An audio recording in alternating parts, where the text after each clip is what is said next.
and welcome to Inside Out. I'm Cristina Villalón. And I'm Ricardo, Álvarez-Díaz, the husband, like I always say.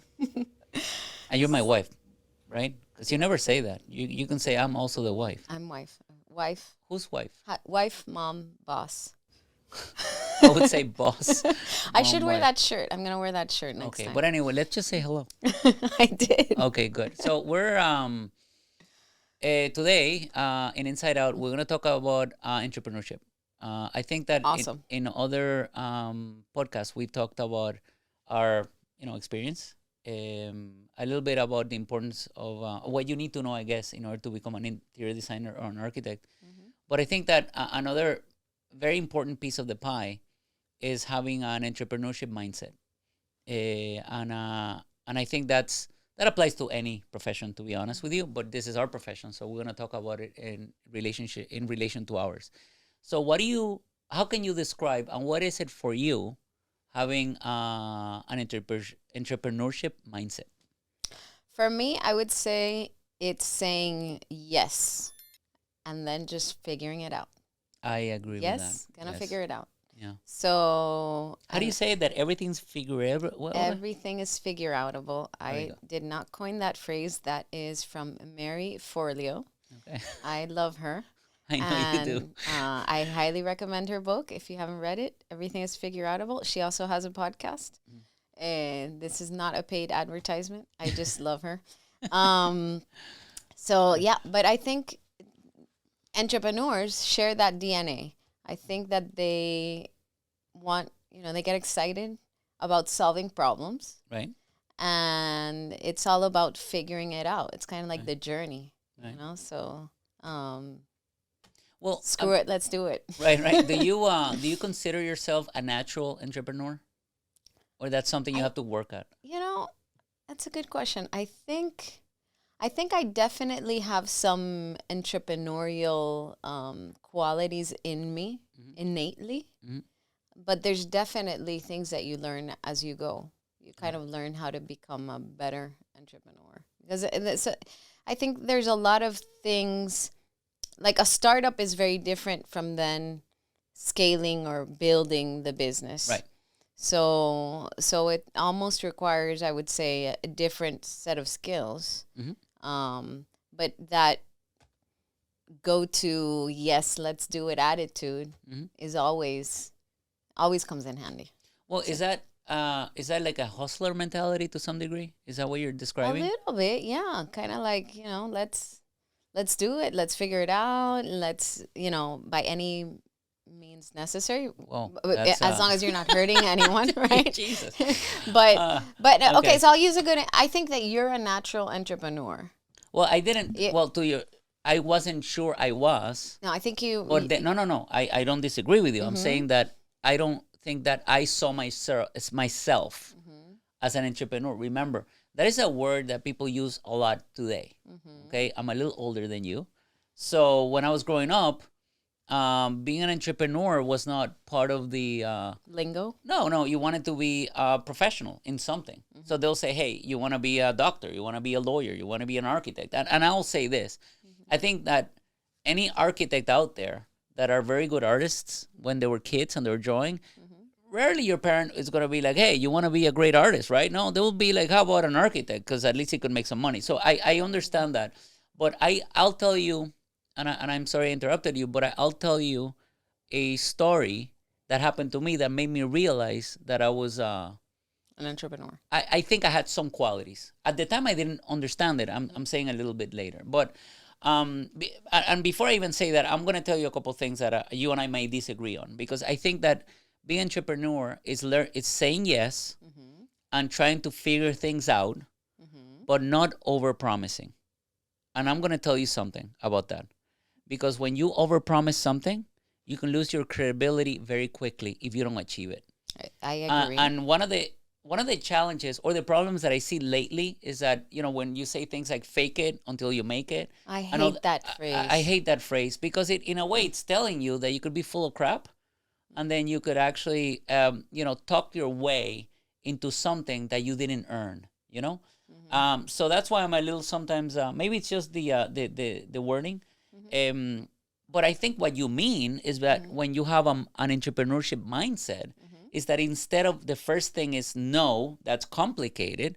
The first thing is yes, we can figure it out. Yeah. Or someone asks, "Can you do this?" And you say yes, and maybe you don't know. I don't know exactly how, but I'm to do gonna it, find but you're an gonna figure answer it out. for it. Correct. And I have a story for you where you did that when you were right out of college. Oh, well, that's the story I was going to say, actually.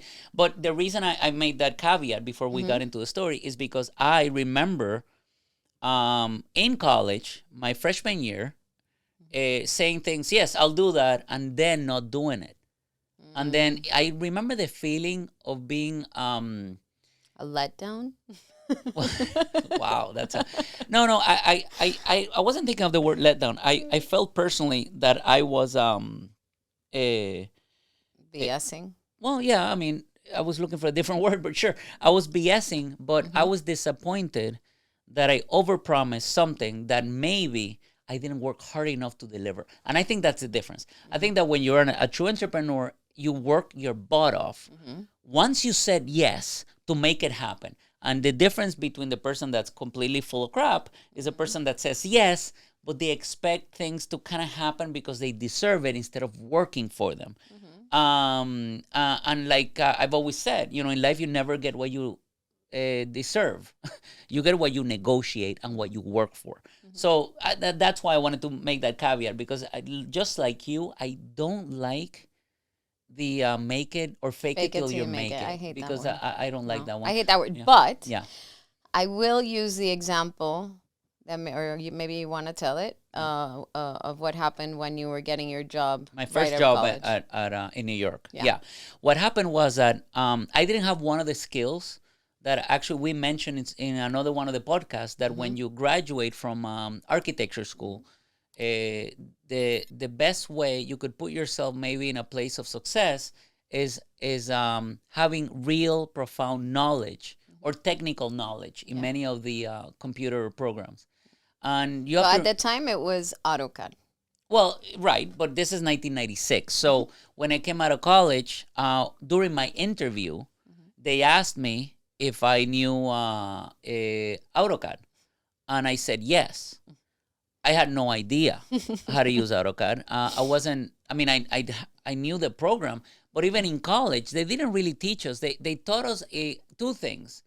A program that was, I think, called Model Maker or something, that was a Apple program that doesn't exist. And when I studied engineering a little bit, they also taught us Fortran, which Fortran, by the time I graduated from college, was completely obsolete. So no one used it. So the bottom line is that I was not honest when I said I knew AutoCAD. I knew computers, but I didn't know AutoCAD. Right. So what I did is that once I got to to my first day of work, I knew AutoCAD, because the day after I left, actually the same day after I left that interview, I bought a little book. You studied. I studied, I worked, I took courses. I did all the stuff that I could in order to not be only good, I wanted to be great, because I understood that at that moment, there was a cusp. There was a big tectonic change. We were changing from hand drawing in the late 80s, early 90s to full computer. And I knew I was an adequate drawer. I felt that I was an okay designer with what I learned from college. But I knew that if I was the best computer person, I would be able to actually, do it. I'm sorry, I got to ask, where did you go to college? I went to the best school in the world. Which is? Notre Dame. In Indiana. Because I was on an interview with someone once, and they say, hey, did you go to Notre Dame in Maryland? I'm like, well, it's an all-women's school, so I didn't go to Maryland and Notre Dame in Maryland. No, I went there's another Notre Dame? Sorry. Yeah, there's another one. But I went to the University of Notre Dame in Indiana, and Notre Dame has been well known for the last 30 years that they focus a lot on understanding the basics and what I like to call the infrastructure and the foundations of architecture, which requires spending a lot of time drawing by hand. And doing presentations by hand, watercolors, Prismacolors, etc. So when I got there, I didn't know the program. Now, another thing that I did that I think it was a little entrepreneurial. It was that I went up to, after a couple of weeks in that new job in New York City, I went up to my I guess my direct boss, and I said, I've noticed that only maybe, there were like 60, 70 people in that office at the time. I noticed that there are not that many people using computers here. If you want, I can take a course in AutoCAD management, so I could teach it, not only drawing but management. So I could teach it during the weekends, and that way you don't have to pay for the employees actually getting, taught. Yeah, trainings. Trainings. So they said, okay. And I, of course, told them, hey, listen, if I'm going to train people for free, because they don't have to pay me, at least pay for my course. So they said, okay. So they paid for my courses. And then I was able to actually teach someone. So in a way, the best way to learn is to teach. I think so. And the best way is to learn. I mean, the best way to learn is to teach people that know more than you. Seriously, because you learn quite a bit. But so I think it was entrepreneurial in a way to not only just fake it in my interview and actually basically get it to a point that I knew it, but also taking the entrepreneurial part of the story is not the fact that I said that I knew something and I learned it, is that I was able to position myself within the company as a necessity, just because of the fact that I was willing to actually teach other people in the office. Which goes back to the skills we discussed about proactiveness and being resourceful, wanting to learn or learning how to learn. All of that is invaluable when you get out into the field. Yeah. But not fake it, learn it. If you don't know something, I'm not saying you, I mean, nowadays I would say that there's nothing wrong with raising your hand and saying, I don't know it, but I will know it. Give me a day. If someone in our company says that, I'll give them the 24 hours. Now, I agree. If someone says they know something and they don't know it within 24 hours, which is a problem, you lose credibility in a minute. Yeah, so I agree. I hate the phrase fake it till you make it, but I think that what you did is actually an example of resourcefulness, not of faking it. I mean, yes, it's true. You didn't know AutoCAD, so you had to think quick on your feet and say yes. But then you went home and you taught yourself, and by the time you started, you knew. Yes. So that what you said wasn't complete BS. Correct. So I would say that's definitely entrepreneurial, and I think that you get that from your mom and your grandma and your grandpa. Sorry. Yeah, my grandpa and my mom. They were both very entrepreneurial. They were both very entrepreneurial as well. I agree with that. Yes. So. And I guess it goes back to your point of not saying no. It's like it's this I'm going to figure things out kind of attitude. Yes. It's resourcefulness. And find solutions. I mean, one thing that I think it has permeated in our business because of this entrepreneurship mentality is that as architects and as interior designers, we not only design, right? We have to make sure that we can get the project built. Because I've always said that you become an architect once you build, right? Agree. So being resourceful, which is one of the things that make you entrepreneur, an entrepreneur, is a very important element in becoming an entrepreneur. I'll say this. If we start to analyze what are the words that might describe entrepreneurs, I'll say that the first one, you mentioned it, is resourcefulness. I think that would be accurate. Definitely. What other word would you use to describe entrepreneurs?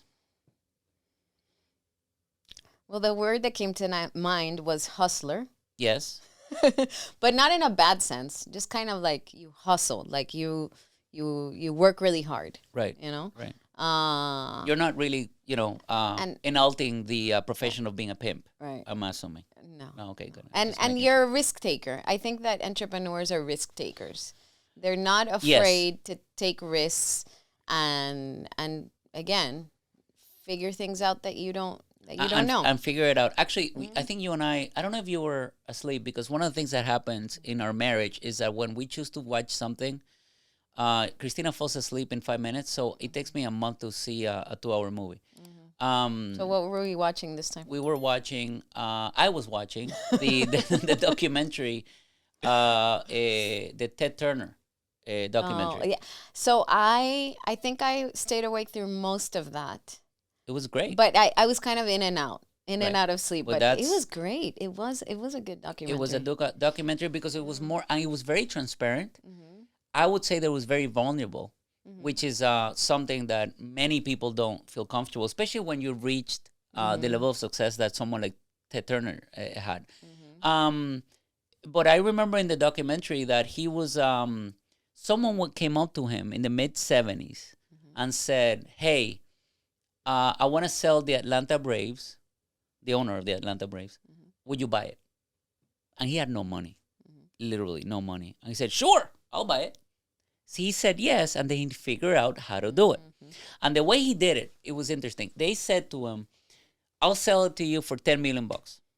And he said, well, I don't have that. So what if I give you $1 million today, and then I give you $1 million a year for 10 years? And he said, well, I'm going to say that. Maybe they'll say no. And the person said yes.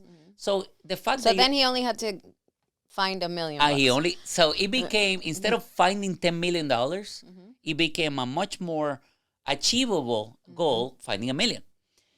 How did he find it? I fell asleep for this part. No, I mean, I think he, in the same way, actually, he did it a couple years before when he owned one UHF radio station, and he didn't have money one weekend to pay his employees on Monday, and they were thinking they were going to close on Monday. So he came up with like a telemarathon. You remember those things they used to do in the 70s for, like, hey, help us pay, whatever. And he asked people, hey, can you help me out in the radio for 2 days in a row? And because he showed a lot of... vulnerability. Well, that's one. But I was going to say that his programming was mostly for kids. Most of the people that came in were kids.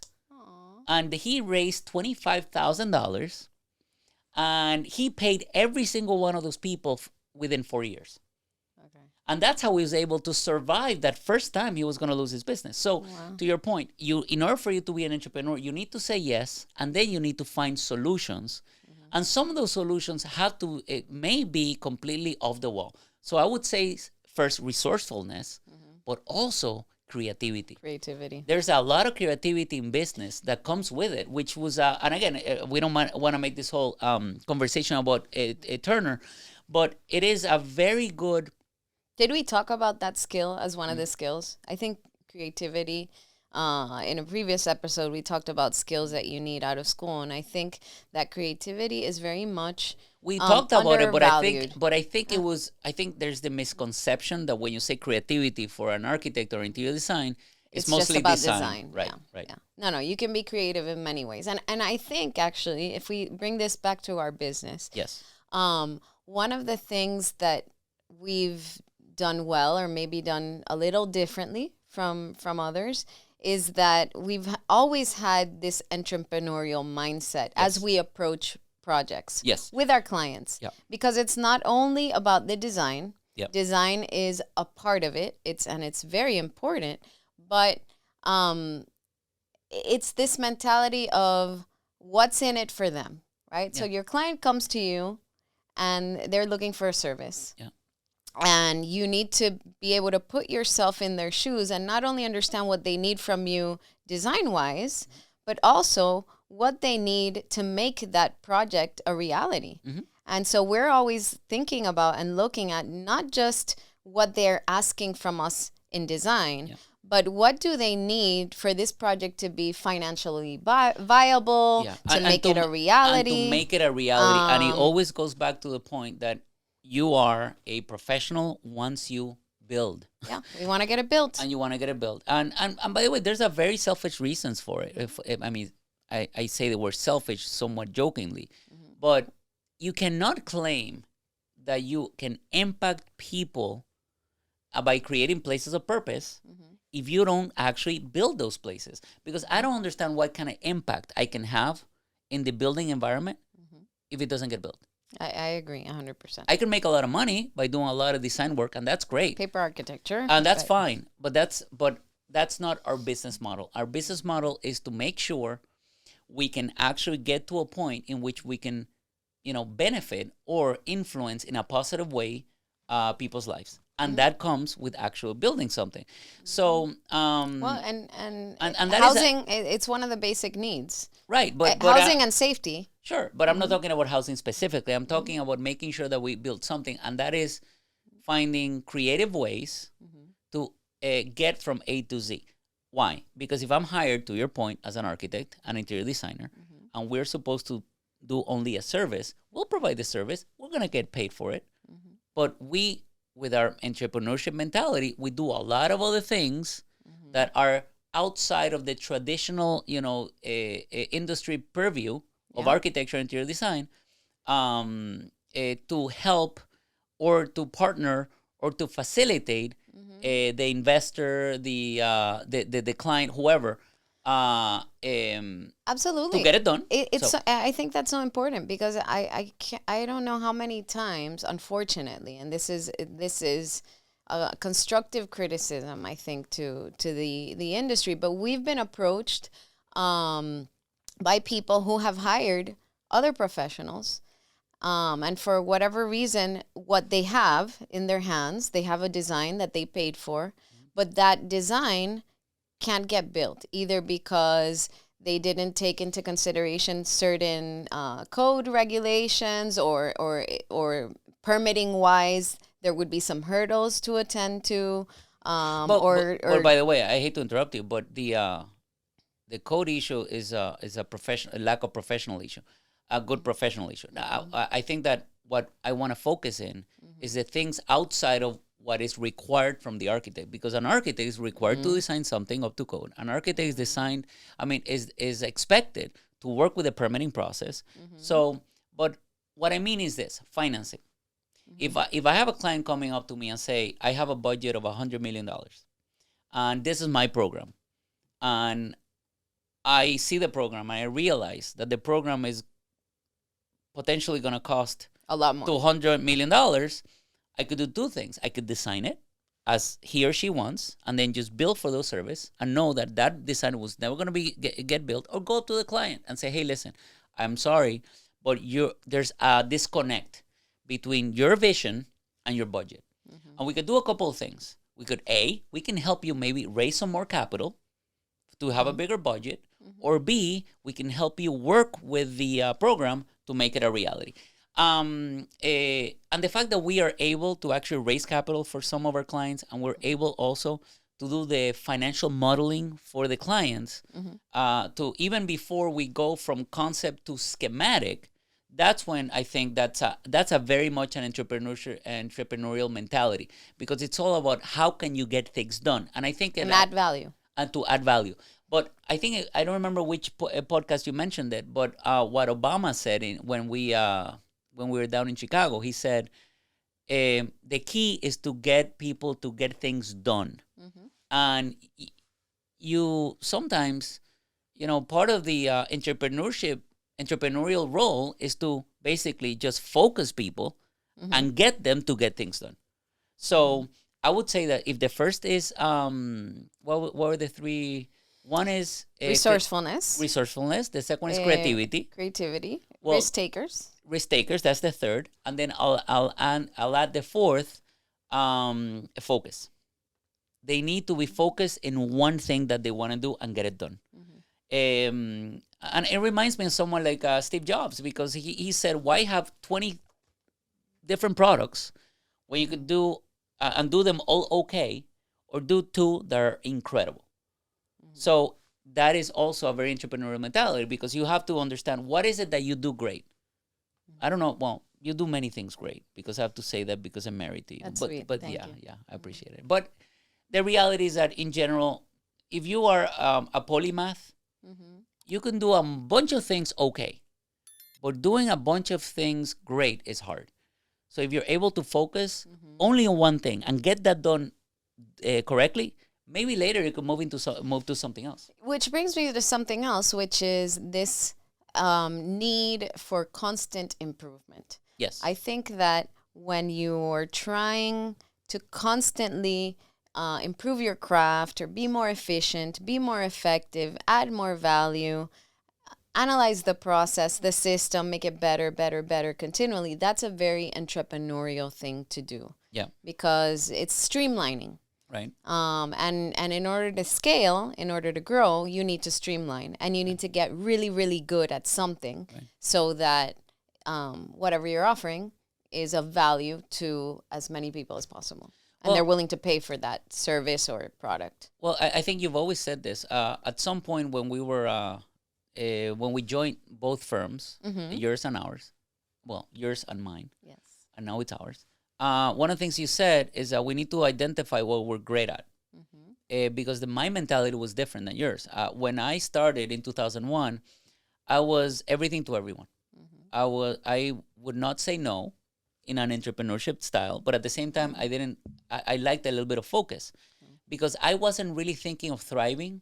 I was only thinking of surviving. And so if someone said to me, hey, can you do a terrace and a pool? I can do it. Can you do a hospital? Sure, why not? I've never done hospitals. Can you do this and do that? And what happened is that your answer was always yes. It was always yes, but I would get it done. But the amount of energy and time that I spent learning or relearning something so I could be okay enough to provide a service it's very energy consuming. So one thing that you taught me is that instead of spending a new amount of energy every time you're going to do something different, why don't you find out what you're great at and what you also love to do, and then just focus that energy there and become the best at something instead of okay at everything. And you brought up the story of Gensler is the largest architecture and design firm in the U.S. And they started as interiors. They started as an interior design. That is very true. But I'll say that Gensler Gensler was very entrepreneurial. Very entrepreneurial. Well, one of the things he says always is repeat business. Correct. Because once, especially in our profession, I think there's a lot of trust involved. Yeah. There's a trust factor. And so once you've gained a client's trust and you've come through with something that you promised to do, doing more work for that person, it's easier to keep doing more work for the same client than to acquire a new client. And spend all that energy trying to acquire a new one client every time you're going to do something. Yeah. And I think that's one of his big lessons and keys to success was repeat clients. But what I was going to say is that as they grew, they became not only good at something, they actually became great at many things. But they invoice $1.5 billion a year. So when you sat me down and said, hey, the problem is that you do a bunch of stuff okay, but we're never going to compete with Gensler because they're actually great at everything. Right. What if we find something that we could be great at and then just be the best in the world doing that? And that's what, in a way gave us that focus and having a very clear end goal, which is an expression that I use quite a bit. What is the end goal? What is the end goal of something? I don't want to say yes to something without understanding what is the end goal of saying yes to what. Okay, so by doing that, I think that it helped us immensely. Just focusing in the three areas that we're great at, and be successful there. The other thing is that you've always said that you want to be nimble. Yeah. Adaptable. And adaptable. So let's say it again. What are now that's a fifth thing, being adaptable, right? If you want to be a great entrepreneur. Absolutely. So give me some examples of adaptability. Everything changes so fast, first of all. And I think that even now, we're in, what is it called? The Morse curve? Is that what it's called? So the speed of everything just keeps speeding up more and more and more and more. Exponential. And so exponentially. It's exponential. And it's so you need to stay ahead of it. You need to be adaptable. It's kind of adapt or die. Correct. I think we all lived this during COVID. Yeah. And COVID brought so much focus. Yeah. Because it was literally either you adapt or we're out of business. Either we figure this out, survive, or we're out. And I think everybody was going through that same situation. So it just brought a great deal of focus and just clarity and who's with us and who doesn't want to be with us and who's not adding value or who is. So it, sometimes fear is a great clarifier, I think. It is. I agree. terrifying fear. It could be Right. paralyzing, or it could give you clarity. Well, what it does, I think, is that when you I mean, I've always liked the expression "idle hands is the devil's playground," because when you have too much time in your hands, and when you are not really with a little bit of a sense of fear, you're not gonna focus because you want to do it all. That's why sometimes I think that when you see that in many countries, when there's conflict and people align, they get together and they have a very clear goal. But when you're kind of like, you have too much time in your hands and you don't know, that's when you sometimes it gets harder to focus.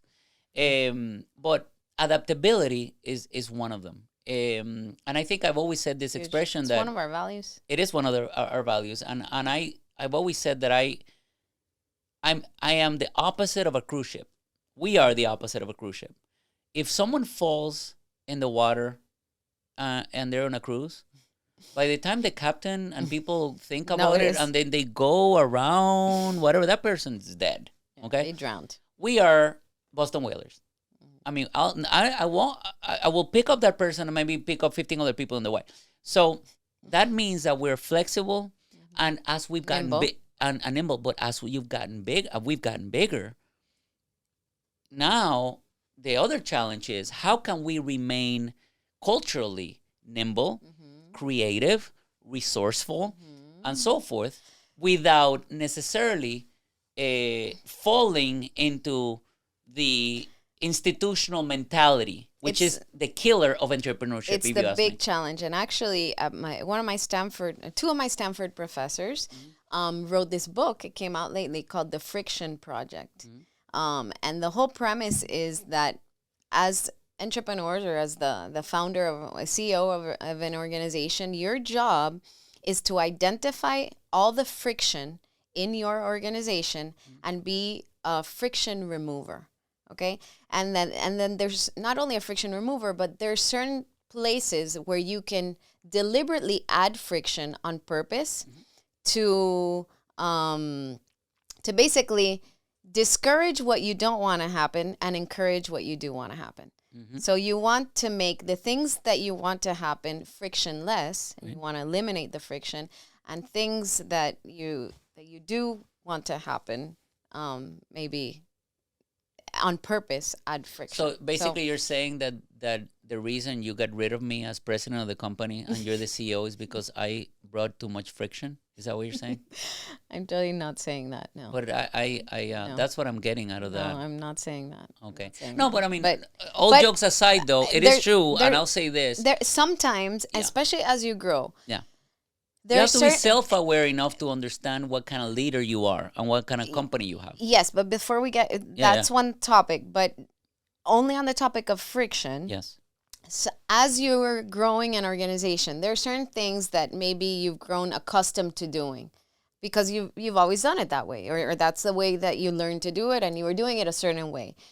There gets to a point where maybe that no longer works, or maybe it's bureaucratic in some way, and it's at like too many meetings. Maybe you always have meetings on Mondays, and it's a pattern. We've always had a meeting on Monday. Okay, great. So let's keep having meetings on Mondays. But maybe at some point that Monday meeting is no longer adding value. So if it's not adding value, that's becoming friction in your organization. Yeah. And basically, it's becoming an obstacle to being more agile and more diligent and more adaptable. So your job really as the CEO is to constantly be looking at the organization and trying to identify where's the friction and where can I eliminate friction. Sometimes friction can be in teams. Maybe that team is not working as cohesively as they could.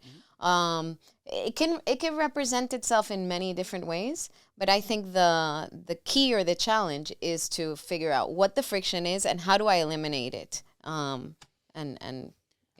Only have good friction. But I have to add to that you have to be self-aware enough to understand your role as a leader in a company, because just because you and I founded this doesn't mean that we should be leading it. Okay. Right now I'm leading it. I think I'm doing a good job. No, you're doing an excellent job. And that's why it's doing great, the company, because I'm not leading it. So no, but I mean, it's self-awareness is another thing that I think entrepreneurs should have some. Absolutely. If we want to keep adding descriptions, Skills. because I know that I am that I have if I talk about myself and you know I'll be very transparent here. I have a degree of things that I do well, but I have other things that I just do not do well. And for everyone out there, I would recommend that you do this tonight. You draw a big cross, okay, On a piece of paper. on a piece of paper, and then on the in one quadrant write what I'm good at and what I love. In another quadrant write what I'm good at and I don't love. On the other quadrant write what I'm not good at and what I love, and on the other one what I'm not good at and I do not love. And then start filling in the things, and then you'll be surprised to find out that you might love something but you're terrible at it. Don't do it. Okay? Well, I could learn and I could be okay at it. Never try to be okay at something. You want to be great at something, especially when it comes to leadership in a company. Well, you want to spend most of your time, if not all of your time, doing things that you You're love good at and that you are you love. great at. Yeah, Right. both. Both. And that's like your zog, your zone of genius. Correct. You want to And spend your time in your zone of genius. and doing that exercise allows you to give you some.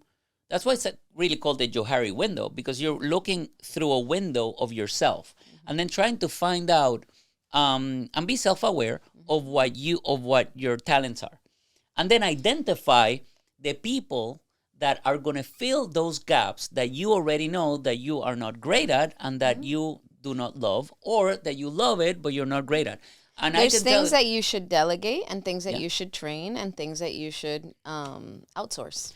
And I can tell you that to the point that I was saying that I was going to be transparent is that there was a time in our lives that I was doing a lot of things that I was great at, but I didn't love it, And that drains your energy. and that drained my energy. And it got to a point where when I was starting to question if I chose the right profession, Yeah. because I just didn't love it anymore.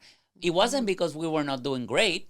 It was just because I personally didn't love it. And that's because I had the Catholic guilt mentality or the martyr mentality. Like, oh, no, I got to do this because I have a responsibility to feed my family and suffer in the process, right? And that's nonsense. I think that if you're going to swim, you need to be able to swim without rocks. You have to let them go in order for you to actually do better.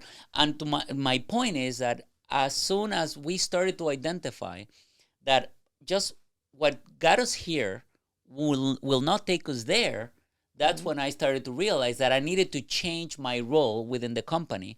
Because when I was leading it, we took us here, but I knew that I wasn't the right person to take us there. You were. Well, it's good to great, right? It is Good to Great, the book, Jim Collins, which is an absolutely, if you haven't read it, Good to Great, excellent book. And some of the other ones are even better, but I know that the traditional one is Good to Great. And now Built to Last. Built to Last is an another one. excellent book. I'll say that Good to Great, though, some of the companies that they've analyzed do not exist anymore, and that's fine. But still, at the end of the day, if there's something I learned from that book, is it's always people. And if I am the friction, to your point, I need to basically stop, get it out of that way, to basically allow the water to go through. And put you in a place where you can add the most value. In a Because place of genius, like in you your call it. zone of genius. So now I'm a Because genius when thanks to you. That's you what you're are saying. in your zone of genius because you are being utilized to your strengths. Yes. In hopefully things that also energize you and don't take away your energy. Absolutely. As soon as we did that, we were able to do many great things and open more different areas of the business, different companies. But it requires, again, I know I've said it like 10 times, guys, today, but self-awareness is something that I don't know. And by the way, it's something you have to work at. Yes, absolutely. You know, I work at it every day. I know you do. But well, reflection. You need to reflect. You need to understand what's your skill set. What are you good at? What are you not good at? What do you need to work on? What do you want to work on? You know, I'll give credit to this generation, because this generation actually they focus a lot on trying to have this balance. And I know it's it's not necessarily ideal, but what I can say about it is that I don't remember in my generation actually asking anything but what is the salary during an interview. I don't think I've ever thought of how, I want to know my mental well-being. What's my passion? That never occurred to me. What is the purpose of this company? What are the values of the company? And that's something that I'll give credit to the people to this generation that actually is able to kind of understand that a little bit now. It has to do with the experiences that they've lived. So I have a book club. We just read a book called The Remix. Yeah. And it's managing the multi-generational workforce. And it talks about the specific generations and the experiences that lived and how it shapes how they think about the world. So basically, the young generations, part of what's happened is that they saw their parents dedicate their whole lives to a company and then get fired. And then be tossed overnight as if they were completely disposable. Right. And which is a problem, by the way. It's the lack of loyalty. Right. They saw what other generations didn't see. You have 3 generations working in Detroit for General for the Motors. same company, right? And then they saw overnight their parents not be rewarded for their loyalty, and they're like, so why should I be loyal to a company I'm disposable? Disposable, right? So and this is, I think, one of the reasons that we firmly believe in conscious capitalism, right, and in really taking care of our people, putting our people first, and being a B Corp. Okay, right. People, purpose, and planet, right, because the planet has limited resources. And if our business is having a negative impact overall on the planet, ultimately we're just shooting ourselves in the foot, because that's going to come back to harm us. I agree. And by the way, we have to do a podcast about that issue, because we'll do that separately. Obviously that is a topic that is important for both of us, especially to you. And I think it's interesting because we can talk about it and through our experiences, some good, some not that good, how we've been able to utilize that. But going back to my point is that I think that the generation understands that a little bit better. And what I mean by that is that it forces us to try to be better every day as business owners, and try not to minimize those fears that they grew up with. Yeah. And I think that having an entrepreneur and like an entrepreneurship mentality allows people to feel that they have some degree of freedom. Okay, so it doesn't matter if you're a team member or you own your company. That mentality has to be there, because you have to be nimble, you have to be creative, you obviously have to be resourceful, adaptable, and you have to be adaptable. And finally, you have to have that sense of self-awareness that can help you realize what is it that you want to do. And what I was saying before is that I didn't have that understanding when I went to my first interview for my first job. And the whole idea of thinking, how can I even change the systems of a company I work for, was not even there either. So I think that just to kind of wrap this up, I want to make sure people understand that this entrepreneurship mindset applies to everyone, from a business owner to a team member to a student. Well, by having it, you are going to add value to any organization that you work in, because it's like a chip or like a switch that you turn it on and you understand, okay, wait, I'm not just here to get a paycheck. Right. I'm not just here to, clock in and clock out, like, why am I here? What are we doing? What is it we're doing here? That's what my Harvard professor, question 0. Right. What exactly is it we're trying to do here? So. Well, I'll say that if anyone in any profession has a little bit of that mindset, I think they're going to be okay, especially nowadays, because companies, actually, this is an interesting number I saw the other day. 10% of the companies in Fortune 500 were founded less than 20 years ago. 10%. And for the last 100 years, if you take away the last 10 years, 75% of the companies were there for 70 years. So what's basically telling you is that most of the companies now that have become enormous all over the world are not the traditional companies you and I grew up with. I mean, Amazon didn't exist 25 years ago. Yeah. I mean, and Tesla, SpaceX, Google. I mean, think about all the stuff. And it has Facebook. Yeah. So Meta now. So a lot of those companies are the biggest companies in the world, and they did not even exist 35 years ago. And that says something about being nimble and being able to actually move around and not say the whole story you've heard about Kodak. I mean, and I'm sure our audience have heard it before, but the bottom line is that Kodak company created the digital camera. They were the ones who created it, but their business was to sell paper for photography. So they never really looked at they were creative.